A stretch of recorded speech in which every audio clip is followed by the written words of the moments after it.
కష్టము కానివ్వండి, వేదన కానివ్వండి ఎదురవుతూ ఉంటే ఆ వేదన కంటే ముందు శాపం వెంటాడుతూ ఉంటుంది. శాపం లేకుండా యెషయా గ్రంథంలో అంటాడు, మీ పాపములు మీ దోషములు మీ దేవునికి అడ్డుగా వచ్చేవు. అందుకే ఈ శ్రమ నీకు, అందుకే బలహీనత. శాపము చేత కొట్టబడుతున్న ప్రజలు అనేకులు, నాతో సహా. ఎలాంటి శాపాలు ఉన్నాయి పరిశుద్ధ గ్రంథంలో చూసినట్టయితే అనేక రకమైన శాపముల చేత ప్రజలు కొట్టబడుతున్నారు. చాలా కష్టపడుతున్నారు, సంపాదించుకుంటున్నారు, కానీ ఆ కష్టానికి విలువ దక్కట్లేదు. ఏదో ఒక శాపం వెంటాడుతుంది. ఆ శాపాన్ని బట్టి ఏమైపోతున్నారంటే ఆహారానికి కొదువైతుంది, శరీర బలహీనత వస్తుంది, దరిద్రం వస్తూ ఉంది. ఏంటయ్యా అంటే శాపం. ప్రతి కుటుంబంలో ఒక శాపం వెలుబడి చేస్తూ ఉంది.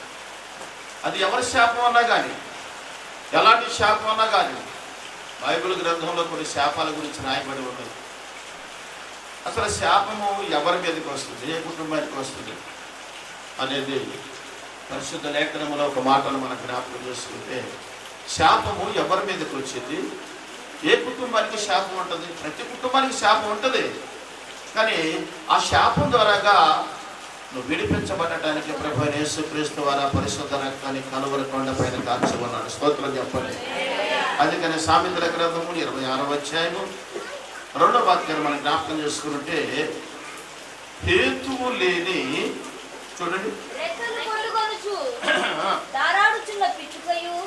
రెక్కలు కొట్టుకొనుచు తారాడుచు ఉన్న పిసుకయు దాటుచుండు వానకోగిలియు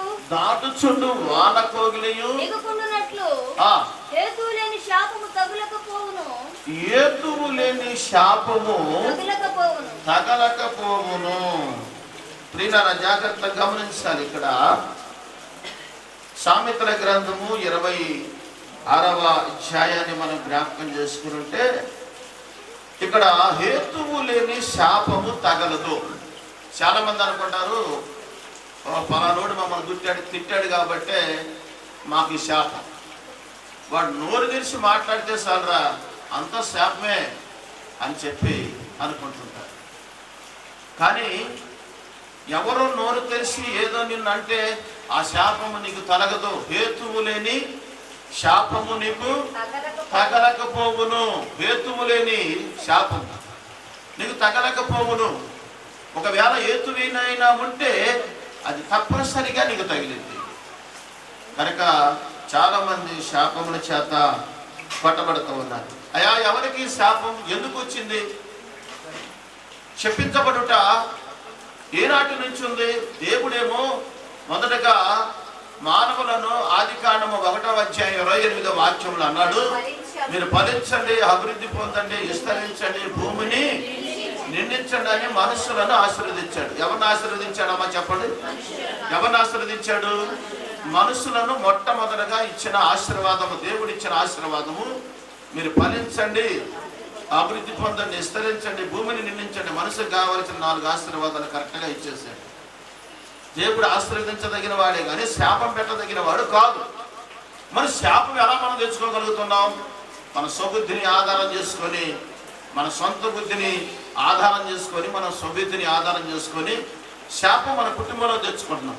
ఆ శాపం ఏం చేస్తుందంటే, ఆ శాపము మనలను, మన బిడ్డలను ఏదో ఒక రూపంలో వెంటాడుతూ, అది దరిద్రం అనే రూపం కావచ్చు, రోగం అనే రూపం కావచ్చు, అప్పులనే రూపం కావచ్చు, ఏదో ఒక రూపంలో వెంటాడుతుంది. కనుకనే అవ్వ ఆదామును మొట్టమొదటిగా మానవులను దేవుడు బహుగా మంచిగా ఆశీర్వదించాడు. మరి ఆశీర్వాదము చేత వాళ్ళు ఆకాశ పక్షులకును, భూమి మీద ఉంటున్న మృగములకును, భూమి మీద ఉంటున్న ప్రతి విత్తనం చెట్లకును, పండ్లు చెట్లకును, అలాగే ఆ నీళ్ళలో ఉన్న శాపలకి అన్నిటి మీద కూడా అధికారమును దేవుడు ఇచ్చాడు. అంతగా ఆశీర్వదించాడు. మరి ఎందుకు శాపం వచ్చింది అని చెప్పి మనం చూస్తే 3వ అధ్యాయము, ప్రియులారా, ఓ రోజు ఎంత ఆశీర్వాదకరంగా ఉంటున్న ఆ కుటుంబాన్ని ఓ రోజు దేవుడు పిలుస్తున్నాడు, ఆదామా ఆదామా నువ్వెక్కడా? నిన్న విషయం అది, ఆదామా నువ్వెక్కడా అని చదవండి మరి. పిలిచి నువ్వు ఎక్కడ ఉన్నావని అనేను. అందుకతడు నేను తోటలో దిగంబరిగా ఉంటునని. ఎవడు నువ్వు దిగంబరి అని నీకు చెప్పిన వాడెవడు అని చెప్పి దేవుడు గద్దించగా, అయ్యా నువ్వు ఏర్పాటు చేసిన చెట్లలో ఇదిగో ఈ తోట చెట్లన్నింటిలో అన్ని ఫలాలు తిన్నాను, ఒక చెట్టు ఫలం తినొద్దన్నావు కానీ తిన్నామయ్యా. ఎవరు నిన్ను తినమన్నారు అంటే అప్పుడు అంటుంది ఎవరు? అందుకు ఆదాము నాతో ఉండుటకు నీవు నాకు ఇచ్చిన ఈ స్త్రీయే ఆ వృక్ష ఫలమును తిని నాకు కొన్ని నాకు ఇవ్వగా నేను తింటినని నేను. స్తోత్రం చెప్పండి. ఆ తరువాత యెహోవా స్త్రీతో అడుగగా స్త్రీ సర్పములను మోసపుచ్చాను. ఒకరి మీద ఒకరు హేతువా, ఒకరి మీద ఒకరు శాఖలు చెప్పుకుంటున్నారు కానీ నిజానికి మేము తప్పు చేశామని చెప్పుకోవట్లేదండి. ఇవాళ ఉన్న పరిస్థితి కూడా సంఘంలో అదే అదే బీజము నాటబడ్డది, అదే చీర నాటుతూ ఉన్నది, అదే నడిపించబడుతూ ఉంది. ప్రతి కుటుంబంలో కూడా తప్పు చేసినప్పుడు, పొరపాటు చేసినప్పుడు, పాపం చేసినప్పుడు, అబద్ధమాడినప్పుడు, వ్యర్థమైన మాటల చేత నింపబడి ఉన్నప్పుడు, దేవునికి అసహ్యకరమైన పనులలో ఉన్నప్పుడు, దేవుని వాక్యము నీతో మాట్లాడుతున్నప్పుడు, ఆ వాక్యం ఏమన్నా దేవుడు నీతో మాట్లాడుతున్నప్పుడు వెంటనే నువ్వు సరి చేసుకుంటున్నావంటే లేదు. అమ్మలాగా ఆదాములాగా ఏం చేసుకుంటున్నామంటే అటు సంబంధించుకున్నా. నేను కాదయ్యా ఆ స్త్రీ, నువ్వు నా కొరకు ఇచ్చావు కదా ఆ స్త్రీ. ఆమె ఏమంటుంది, అయ్యా నేను కాదయ్యా ఆ చెట్టు మీద ఒక సర్పం ఉంది, ఆ సర్పం నన్ను మోసపుచ్చింది, అపవాది నన్ను మోసపుచ్చింది అని చెప్పుకుంటారు. దేవుడు అన్నాడు ఇవన్నీ కాదని చెప్పి స్త్రీకి అంటున్నాడు, నీవు తినకూడదన్న పండుని తిని ఉంటావు కనుక నీ మీదకి శాపం. ఏ శాపం వస్తుందంటే నీవు కనినే దినములు వచ్చినప్పుడు, నువ్వు గర్భవతి అయినప్పుడు నీవు గర్భ వేదన చేతనే పిల్లలను కంటావు. స్తోత్రం చెప్పండి. ఎందుకు వచ్చింది ఈ శాపం? స్త్రీకి ఈ శాపం దేనికి వచ్చింది? దేవుని మాట వెనక తెచ్చుకున్నాడు. ఆదాము తన భార్య తీసుకొస్తే బుద్ధిహీనుడిగా ఎందుకు తిన్నాడు? అందును బట్టి ఆదాముతో అంటున్నాడు, నువ్వు గచ్చ పొదలను ముళ్ళ పొదలను ఇప్పటి వరకు సుఖంగా బ్రతికావు, ప్రశాంతంగా బ్రతికావు, అధికారిగా బ్రతికావు, ఒక యజమానిగా బ్రతికావు, ఒక ఉన్నతమైన స్థితిలో నువ్వు ఏదో తోటను వేలావు. ఈ రోజు నుంచి నీ నిమిత్తం నేల శపించబడి ఉన్నది కనుక నువ్వు బ్రతుకు దినములన్నీ దాని పంట తిందువు. గచ్చ పొదలను, అది ముళ్ళ తుప్పలను, గచ్చ పొదలను మొలిపించును. ప్రియులారా, శాపం చెమటొడిసి నీ భార్య బిడ్డలను పోషించుకోవాలన్న బాధ్యత, బరువు నీకు ఇవ్వబడుతూ ఉంది అని చెప్పి తనకు శాపం ఇచ్చాడు. ఇక పాముతో చెప్పాడు, ఆ రోజు సర్పానికి కాళ్ళు చేతులు ఉన్నాయంట, మాట్లాడే అవకాశం ఉందట. ఆ రోజు అందరూ తింటున్న ఆహారమే తినేది కానీ పాముతో చెప్పి ఉన్నాడు, సర్పముతో పశువులన్నిట్లో భుజంతువులన్నిట్లో శపించబడిన దానివై కడుపుతో ప్రాగుతూ నీ బ్రతుకు దినములని మన్ను తిను బ్రతుకుదావు. స్తోత్రం చెప్పండి. చక్కగా వాళ్ళకున్న అవకాశాలు బాగొట్టుకున్నారు. ఎందుకు వచ్చిందండి శపించబడుట? ఈ శాపం ఎందుకు వచ్చింది? దేవుని మాటను పెడశువులు పెట్టారు. ఆజ్ఞను అతిక్రమించుట పాపం. అన్నిటికంటే ఘోరమైన పాపం ఏంటంటే దేవుని మాట వినకపోవడం పాపం. వాక్యం వింటున్నావు కానీ దేవుని మాటకు లోబడకోకుండా నీ తప్పేంటో సరి చేసుకోలేకపోతున్నావు. అవ్వ ఆదాం అంటే కొన్ని వేల సంవత్సరాల క్రితం. ఆ రోజు అంటే ఏదో సరిపోయింది.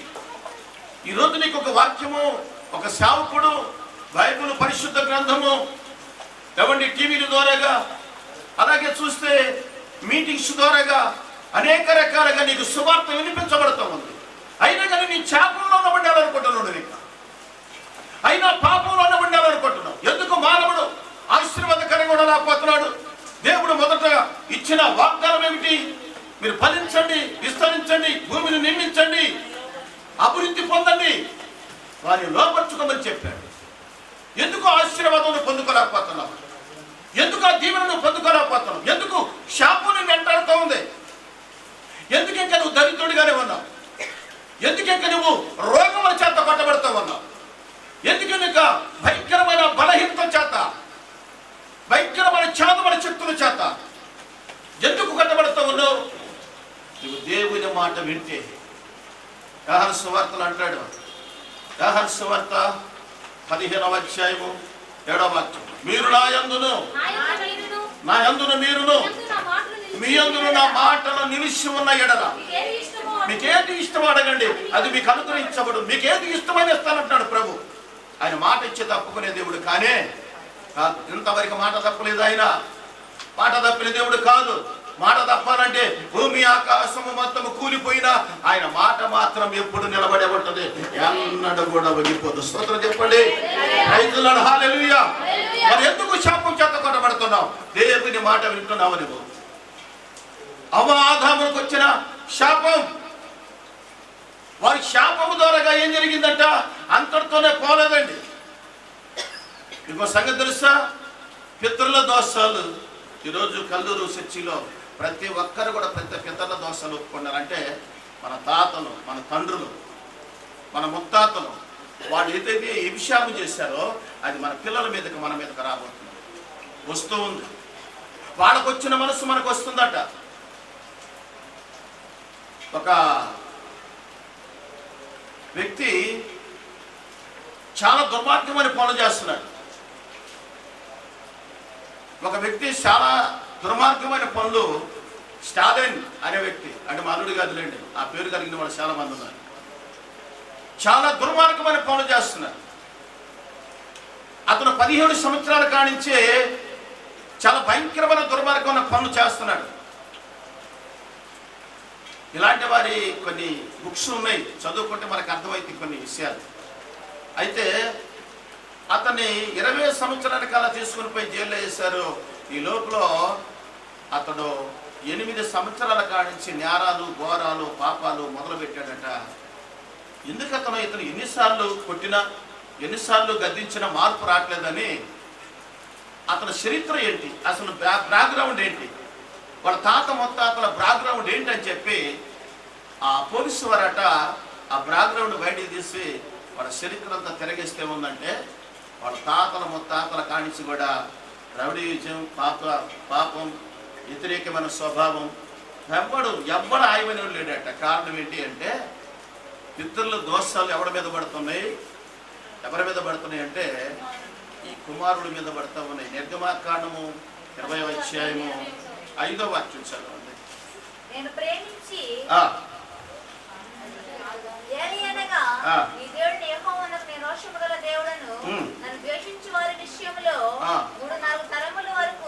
నన్ను ద్వేషించు వారి విషయంలో 3-4 తరముల వరకు తండ్రుల దోషములు కుమారుల మీదకును రప్పించుచు నన్ను ప్రేమించి 1000 తరముల వరకు ఆశీర్వదిస్తాను. స్తోత్రం చెప్పండి.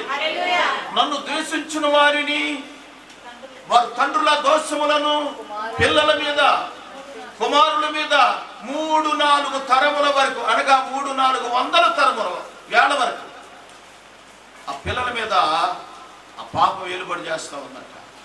శాపం ఎక్కడికి పోదండి. నీ పితరుల చేసిన ప్రతి దోషము పిల్లల మీదకి వస్తూ ఉంది, మనవల మీదకి వస్తూ ఉంది, కొడుకుల మీదకి వస్తూ ఉంది.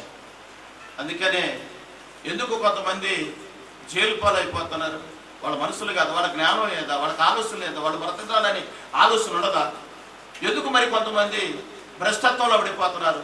మరెందుకు మరి కొంతమంది ఏమీ ఉండదండి, గురిపెట్టుకొని చచ్చిపోతున్నారు? వాళ్ళకి సావంటే భయం లేదా? కొంతమంది బావులలో దూకి చనిపోతున్నారు, వాళ్ళకి సావంటే భయం లేదా? శాపం. ఎందుకు ఇంకా నా బ్రతుకుని చచ్చిపోతాను, నేను బ్రతకటం అవసరమా అని మనస్తాపం తింది, మనస్సు విరిగిపోయి ఇక నీ బ్రతకటం వ్యర్థం, ఇక నీ బ్రతకలేను అని ఎందరో మరణిస్తున్నారండి. కారణం ఏంటంటే శాపం వెంటాడుతుంది, ప్రతి మనిషిని శాపం వెంటాడుతుంది. ఒకటి పితరుల దోషాలు.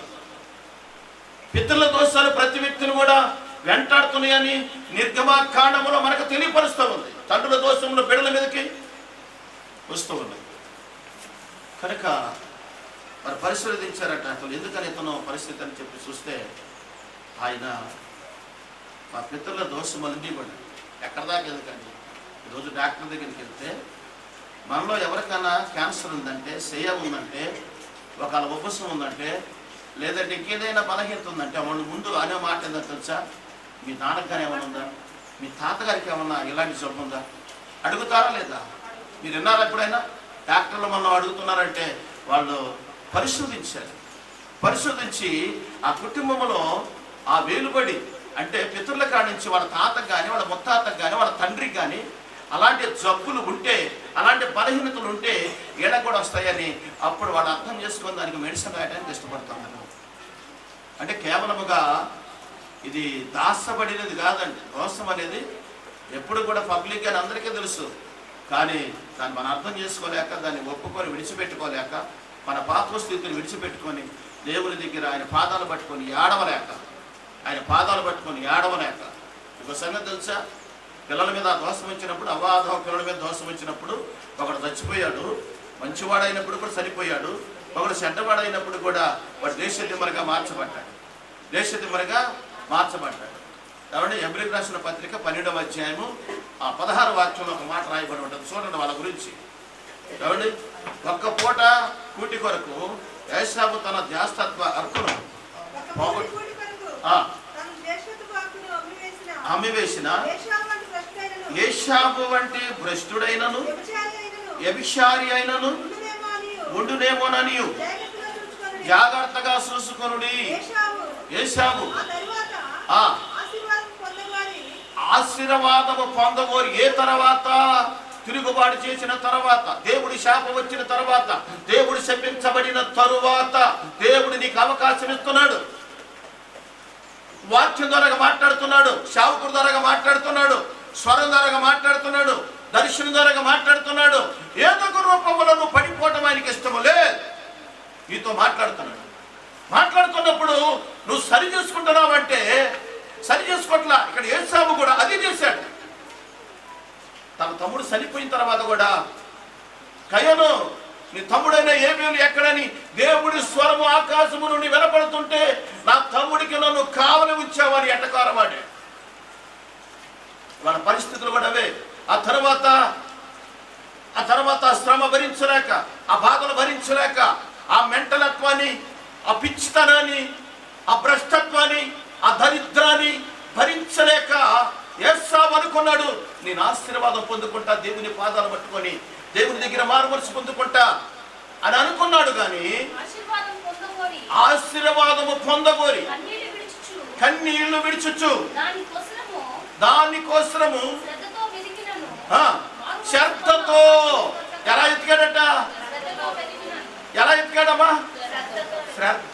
శ్రద్ధతో ఆశతో శ్రద్ధతో ఏమండి విశ్వాసంతో నమ్మకముతో వెతికాడు. కానీ దేవుడు ఎన్ని అవకాశాలు ఇచ్చాడు నీకు? ఈరోజు దేవుడు నీకు ఎన్ని అవకాశాలు ఇచ్చాడు? ఎన్నిసార్లు వాక్యం ద్వారా నీతో మాట్లాడాడు? ఏశావులాగా ఎందుకు భ్రష్ట మనసు కలిగి, వ్యభిచార మనసు కలిగి, నరహంత మనసు కలిగి, భ్రష్ట మనసు కలిగి, దేవునికి దూరమై దేవుని వాక్యము నీతో మాట్లాడుతుండగా నీవే అని సూటిగా మాట్లాడుతున్నప్పుడుగా నన్ను కాదు అని పక్క కొట్టేస్తాయి.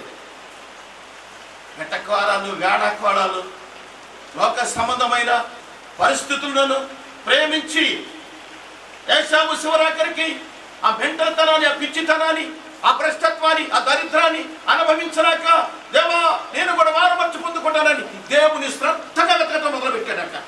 ఎలా మొదలుపెట్టాడు? శ్రద్ధగా వెతకటం మొదలుపెట్టాడట. దేవుడికి అవకాశం ఇచ్చినప్పుడే, దేవుడు ఉన్నప్పుడు ఏం చేయాలా? ఇల్లు చక్కబెట్టుకోవాలి.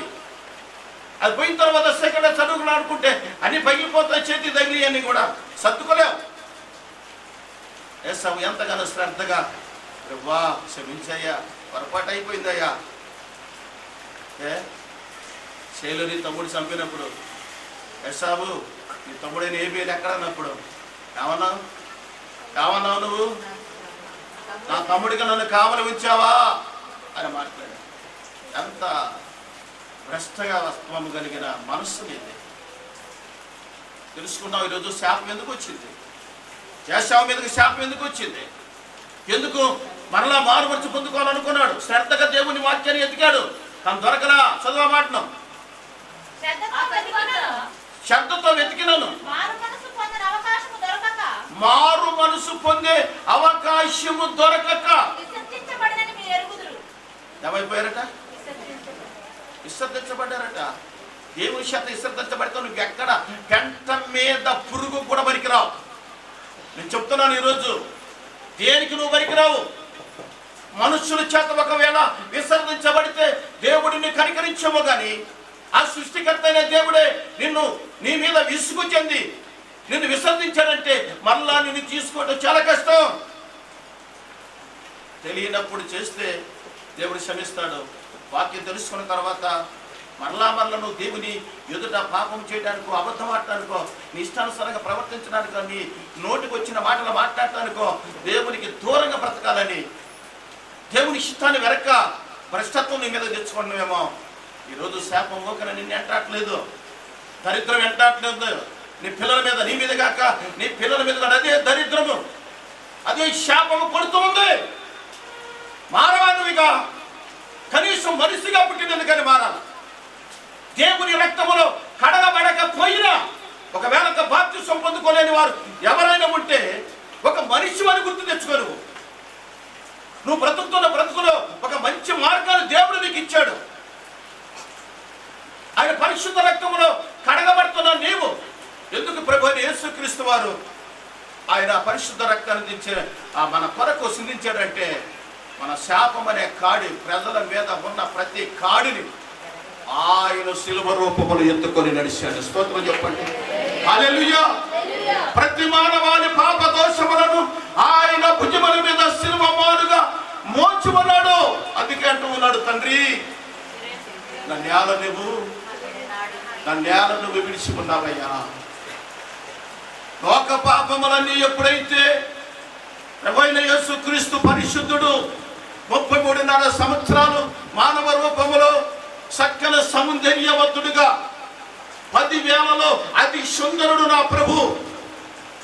అలాంటి సుందరుడైన యేసు ప్రభు వారు కంటి ద్వారా కానీ, మాట ద్వారా కానీ, చూపు ద్వారా కానీ, ఆలోచన ద్వారా కానీ, తలపుల ద్వారా కానీ నా నిలువెల్ల అరికాలు నుంచి నడినెత్తి వరకు, కాలు గోరు నుంచి నడినెత్తి మీద ఎంట్రుక వరకు ఎక్కడైనా పాపము చూపించగలిగిన దమ్మున్న వాడి ప్రపంచంలో ఎవరైనా ఉన్నాడా? లే. దేవుడు పరిశుద్ధుడు, పరిశుద్ధుడు, పరిశుద్ధుడు. ఆయన నిత్యము కోట్లాది దూతల ఆరాధనతో కొనియాడబడుతున్న పరిశుద్ధుడై ఉన్న దేవుడు. ధవళ సింహాసనం నీ కొరకు, నా కొరకు విడిచిపెట్టి, మహా ఆకాశములను విడిచిపెట్టి, కోట్లాది దేవదూతల ఆరాధనను, స్తుతులను విడిచిపెట్టి నిన్ను నన్ను రక్షించుటకు, నీ పాపము, నీ దోషము నుండి విడిపించి ఆయన భుజముల మీద, శిలువ మాను మీద మోసి ఆయన మన శాపములన్నీ యేసు నామములో ఆ గోల్కొత్త కొండ పైన విరగొట్ట ఉన్నాడు. తప్పకుండా ప్రైజ్ ది లార్డ్. హల్లెలూయా. ఇంకా నువ్వు శాపాన్ని పొందుకుంటున్నావంటే కారణం ఏంటంటే అవ్వ ఆదాముల లక్షణాలు నీలో ఇంకా వెలువడి చేస్తా ఉన్నాయి. అవ్వ ఆదాము లక్షణము నీలో ఇంకా వెలువడి చేస్తుంది. శాశ్వతమైన దాని కొరకు నువ్వు పోరాడలేదు, అశాశ్వతమైన దాని కొరకు నువ్వు పోరాడుతున్నావు. అశాశ్వతమైన దాని కొరకు నువ్వు ఆలోచిస్తున్నావు. శాశ్వతమైనది ఒకటే, భూమి మీద మంచి బతుకు బ్రతికితే నువ్వు చనిపోయిన తర్వాత ఆయన రాజ్యములు నిన్ను చేర్చుకోబోతూ ఉన్నాడు. అది శాశ్వతమైన కృప, శాశ్వతమైన కృప. అసలు దిగులు పడాల్సిన అవసరం లేదు, ఈరోజు బాధపడాల్సిన అవసరం లేదు.